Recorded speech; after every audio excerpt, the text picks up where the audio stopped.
Welcome to the Stop Over Drinking and Start Living podcast, where high-achieving, goal-oriented rebel women come to learn how to live a vibrant and fulfilling life without requiring alcohol to get through it. No labels, no judgments, no saying you'll never drink again. Just real proven methods to help you stop rebelling against yourself with alcohol so you can drink less and do more.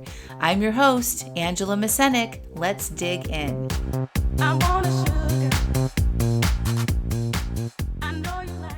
Welcome to episode number 244, Better, Not Easier.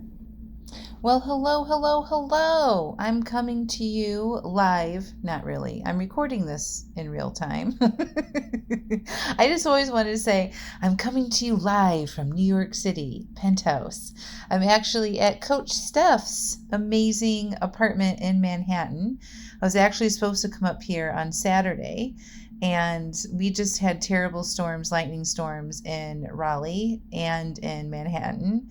And Coach Steph was with me packing up my Alive AF subscription boxes for the past few days, and we were going to fly back up to New York together for some more work and shenanigans. And she got out and I did not, after spending 10 hours in the airport and 2 times actually getting on the plane and out to the runway about to take off, and then they shut down LaGuardia in Manhattan. So back to the terminal we go. So that went on all day and we just never got to go. So I had to come home and then I had to sit there for 2 days before I could fly up again. But I made it today and I'm so happy that I did. Flew up on the very first flight in the morning, which is always my strategy, because you get, less delays and interruptions that way. But I made it. We went for an amazing walk around the Jackie Kennedy Onassis Reservoir in Central Park. If you've never been there, it's absolutely beautiful. And parts of it are shaded. You just get this amazing sort of from the distance view of the New York City skyline. And we walked through Central Park, and then I went and got some new running shoes at my running shoe store that I got my last pair of running shoes. And so now I'm calling it my New York City running shoe store. I go to New York City just to get my running shoes. Just kidding. But that is what has happened the past couple times. Anyway, I feel like this is kind of like a second home. I come up to New York pretty frequently, and because Coach Steph works for me and, we coach together and things, I'm up here quite a bit. So yay.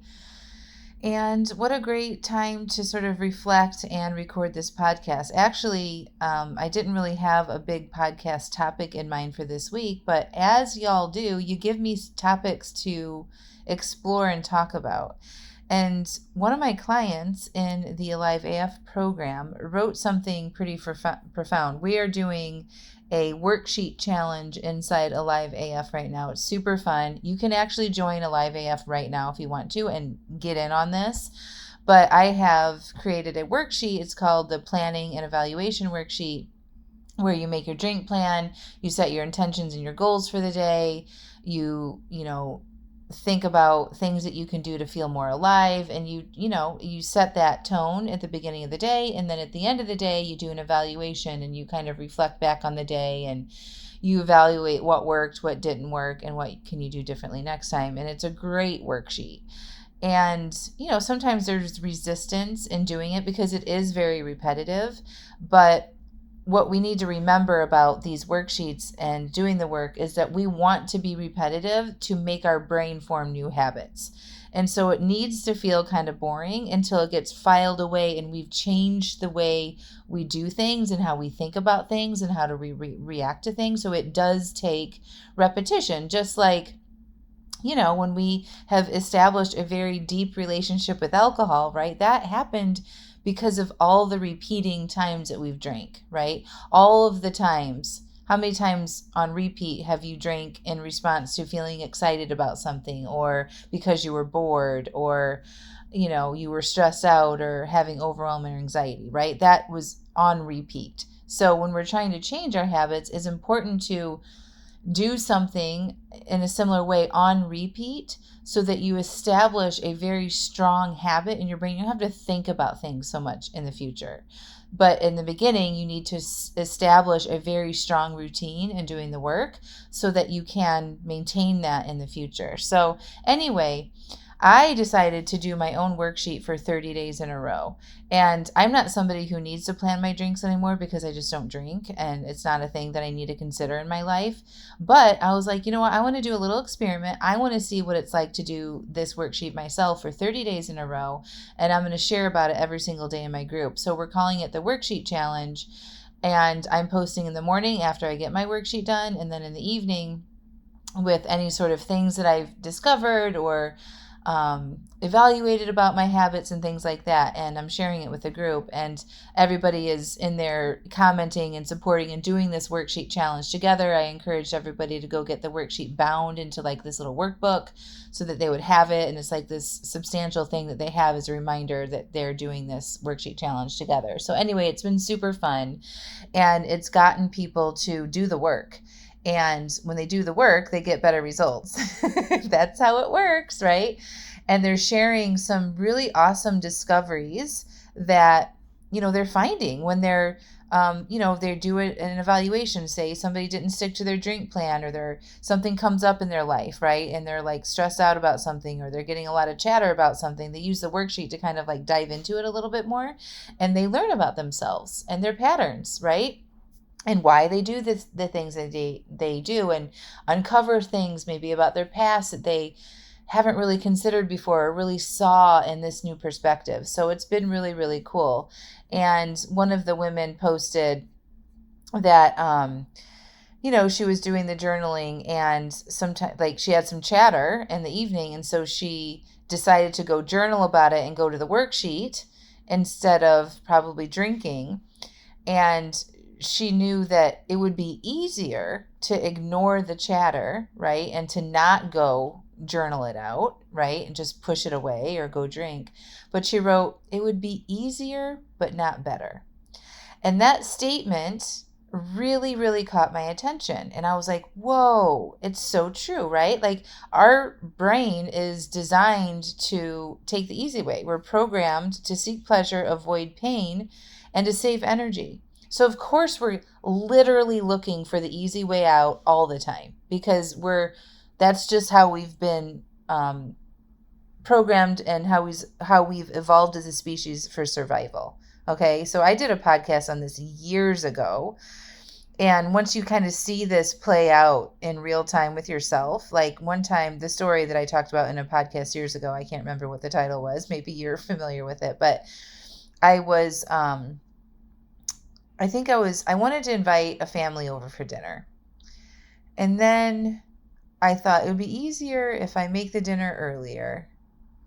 And I sort of like I was trying to think about a way I could make this dinner the best way possible. And then I went through 3 iterations of it. It was like I was going to have them over, and then I was going to take them dinner. And then it was like, oh, I can just drop off dinner. Like it became this very thing. And I just watched myself play out all the scenarios in which it was easier and less painful for me to undertake this thing. And I thought it was so fascinating how I witnessed my mind try to take the easiest, less painful way out of something. And once you kind of see that about yourself, and you observe yourself in these kind of patterns, being just your regular human self, like there's nothing wrong about doing that, right? Like a lot of times we want to try to save time, cut corners, and not suffer, right? That's also why we want to get fast results, because we don't want to have to do work for a long time, right? But this comment that she wrote this morning is really the subject of this podcast. It's easier, but it's not better, right? So it's easier in the moment always to ignore what's going on in your mind and for yourself emotionally, right? But it's not better, because that's not helping you see your patterns and get to know yourself and give yourself a chance to be heard and validated and listened to. And when we ignore ourselves and we ignore that low hum chatter or that low hum anxiety, or you just, that feeling where you just feel like something's off and you can't quite put your finger on it, until you actually stop and pause and you ask yourself, like, what's wrong? Like, what's going on for you today? Or you start journaling on that or writing about it or talking about it. It just kind of stays with you, right? And then at the end of the day, because that doesn't feel good to ignore yourself, we escape because we want to shut down the chatter. We want to calm our minds. We want to calm our nervous system. And so then we drink, right? So of course it's easier to just ignore it in that moment that it's happening, but it's not better, right? And we're looking for a higher quality of life with this work. We don't want to ignore ourselves anymore, because that's why so many of us are here in this space. When people overdrink, especially women, and men too, but I, predominantly work with women. The reason why most of us are here is because we have not given ourselves the attention that we deserve. We put everybody else's needs first, and we ignore our own needs and what is good for us for the sake of making other people happy. And that's how our society has programmed us to behave. That's what we're taught as children. We're taught not to be selfish, right? So heaven forbid we take 5 minutes and check in with ourselves and asking ourselves what is wrong and what do we need and what's going on and what, how can we help, right, for ourselves. And so what this woman was basically saying, it'd be easier to just ignore it and keep moving on with the day. But what's better is stopping and kind of like getting curious about what that chatter was about. So you can actually address it in a healthy way instead of needing to escape it later when you're just so tired and exhausted from ignoring yourself and doing all the other things for all the other people that were like, screw it, I'm going to have a glass of wine or 4, right? So I just loved this so much. I really kind of want to make a sign for it or something, right? Easier is not better. And I want you guys to remember that. It's easy to ignore yourself. It's easy to pour a glass of wine when your mind thinks, ooh, a glass of wine would be nice right now. It's easy to do your old patterns and habits because that's what you've programmed yourself to do. But it doesn't mean that it's good or it's better than listening to yourself, pausing, allowing your feelings to come up, breathing through that, going and journaling, asking for support, writing down your thoughts, being intentional, doing the worksheets, getting coached, pausing, telling people no. All of that stuff takes work and time, okay? And I would argue this whole easier is not better thing, even to like the quality of the food that you eat, to the quality of the clothes that you buy, right? Like just because you can get something fast and cheap now does not mean that it's better. Right? Like something homemade or handcrafted, and somebody who's taken the time to do something and make it a quality item is going to cost you more money, and it's going to take longer to get, and it's always better, right? So your own development, your own desire to change your relationship with alcohol or do any kind of self-improvement that you're working on, easier is not better. Okay? Anybody that promises fast results needs to like be like, ooh, that's just kind of like brain trickery, right? I say you should at least give this work 3 solid months of doing the work. And really it took me 6 months of regular, consistent work to permanently change my relationship with alcohol. And sometimes it takes people longer than that.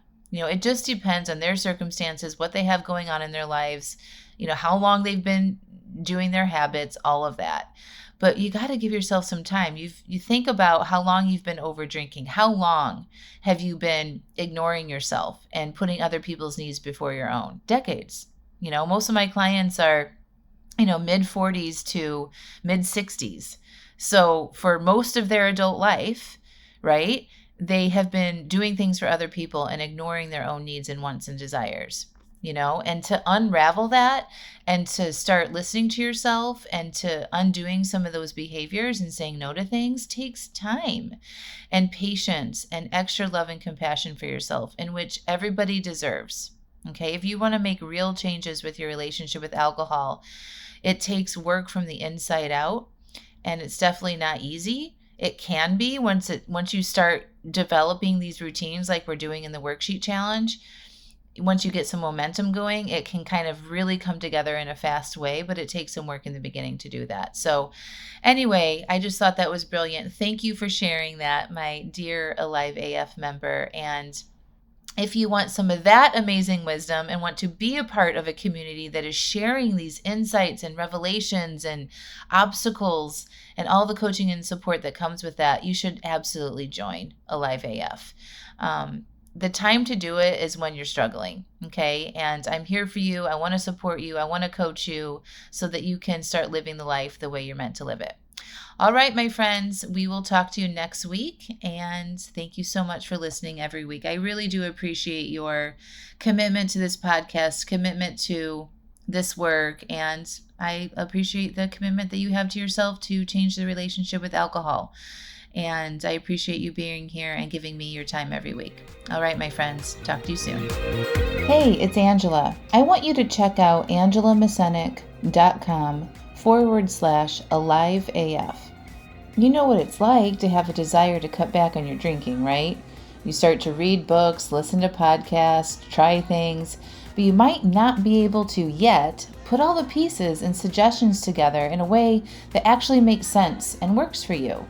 You might struggle with beating yourself up after an overdrink. You might get frustrated with yourself when you take 2 steps forward and then another 2 steps back, and get overwhelmed with what's right and wrong about your relationship with alcohol. Your friends tell you that you should be able to have just 1 drink, and it isn't a big deal. You might be white-knuckling through urges and resisting instead of peacefully processing them. And you might struggle with your identity as someone who has enjoyed having a lot of wine or alcohol in your life. It's around you all the time. It's what you do and who you are. Well, after 5 years of successfully coaching hundreds of women through these struggles, I have created the Alive AF membership, where women like you can learn the basics on what it takes to cut back and reach your goals with alcohol, whether it is to just drink less or totally quit. And when you join, you will get the exact framework I used to change my own relationship with alcohol and still use today, that has led me to be alcohol-free for over 5 years. You're going to get access to my resources, videos, and worksheets that have been proven to change and reduce how much you drink. Every day you can ask questions, share your obstacles, and get coaching and direct support on the challenges you will face with love and no judgment.